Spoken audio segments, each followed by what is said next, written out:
গাজীপুরের টঙ্গীতে তুলার গোডাউনে ভয়াবহ আগুনের ঘটনা ঘটেছে। গুদামে আগুন দেখে প্রথমে নেভানোর চেষ্টা করেন স্থানীয়রা। পরে ফায়ার সার্ভিসের 8টি ইউনিট প্রায় 2.5 ঘন্টার চেষ্টায় আগুন নিয়ন্ত্রণে আনে। কাছাকাছি পানির ব্যবস্থা না থাকায় ভোগান্তিতে পড়তে হয় তাদের। এ ঘটনায় কোনো হতাহতের ঘটনা ঘটেনি। ঘন ধোঁয়ায় আচ্ছন্ন টঙ্গীর মিলগেট এলাকা। টিনশেড তুলার গুদামে হঠাৎ আগুনে আতঙ্ক ছড়িয়ে পড়ে চারদিকে। ভীতি ছড়ায় পাশের ভবনে থাকা গার্মেন্টস কর্মীদের মাঝেও। পরে নিরাপদে সরিয়ে নেওয়া হয় তাদের।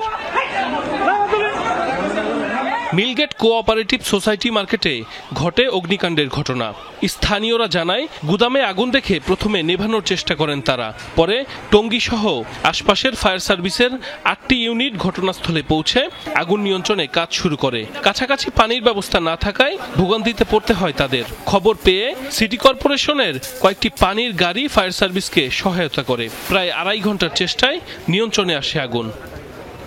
রাস্তার দুই পাশে ট্রাকগুলোর কারণে ফায়ার সার্ভিস জামে পড়ে যায়, এই কারণে আপনার মূলত দেরি হয়। কর্তৃপক্ষের প্রতি আহ্বান জানাবো, ভবিষ্যতে যাতে এই ধরনের ঘটনা না ঘটে ফায়ার সার্ভিস আসা যাওয়া যে সুবিধাগুলি করে দেওয়ার জন্য।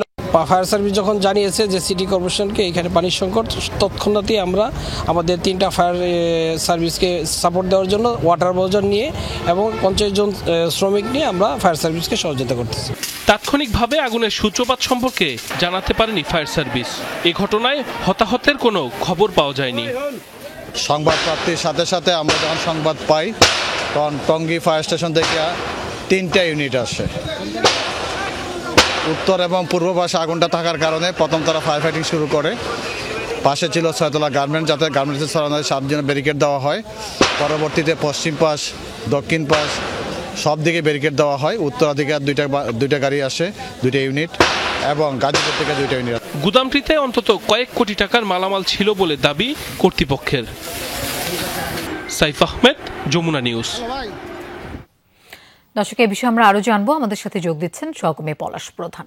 পলাশ, আগুনের ক্ষয়ক্ষতি সম্পর্কে মালিকপক্ষ কি বলছে, আর আগুন লাগার প্রকৃত কারণ জানা গেল কিনা? লোপা, আসলে অগ্নিকাণ্ডের যে সূত্রপাত সেটি কিন্তু ফায়ার সার্ভিস বলছে যে একটি তদন্ত কমিটি হবে, সেটি জানাবে। এবং যেখান থেকে সূত্রপাত হচ্ছিল তারা বলছে যে বিদ্যুৎ শর্ট সার্কিট থেকে মূলত অগ্নিকাণ্ডের ঘটনাটি ঘটেছে। এখানে প্রায় 10 থেকে 20টির অধিক দোকান ঘর পুড়ে ছাই হয়ে গেছে। ক্ষতির পরিমাণ যে বিষয়টি সেটিও আসলে তদন্ত করে বলা হবে। এবং প্রত্যেকটি দোকানিদের সাথে কথা বলেছি, তারা যে বিষয়টি বলছে যে এক একটি দোকানে কয়েক কোটি টাকার তুলা আসলে তারা আমদানি রপ্তানি করছিল। তারা বলছে এটি ক্ষতি হয়েছে। এবং পাশের একটি যে পোশাক কারখানা সেটিও কিন্তু নিচের যে ফ্লোরটি সেটিও আসলে ক্ষতিগ্রস্ত হয়েছে।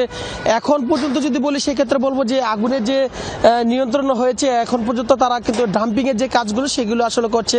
ফায়ার সার্ভিস বলছে যে আরো 2 থেকে 3 দিন লাগার সম্ভাবনা রয়েছে, যেহেতু এখানে জুট এবং তুলা সমন্বয় রয়েছে। সেক্ষেত্রে আরো 2 থেকে 3 দিন লাগতে পারে, এই জন্য এখনো ডাম্পিং কাজ করছে। পাশাপাশি দেখছি যে এখন থেকে 2 ঘন্টা আগে থেকে গাজীপুর সিটি কর্পোরেশনের পানি স্বল্পতার কারণে তারাও 2টি পানিবাহী গাড়ি দিয়ে পানি সরবরাহ করে দিচ্ছে। পাশে একটি মসজিদ থেকেও পানি সংযোগের ব্যবস্থা করছে, সেখান থেকেও গভীর নলকূপ থেকে আসলে পানি সংগ্রহ করছে, সেটি একটি দেখছি। তবে এখানে যে বিষয়টি দেখেছি যে পানি স্বল্পতা এবং বাতাসের কারণে অনেকটাই ব্যাকপথ হচ্ছে। প্রায় 2.5 ঘন্টা পর 8টি ইউনিটে আগুন নিয়ন্ত্রণে এসেছে। এখন চলছে ডাম্পিং কাজ। লোপা।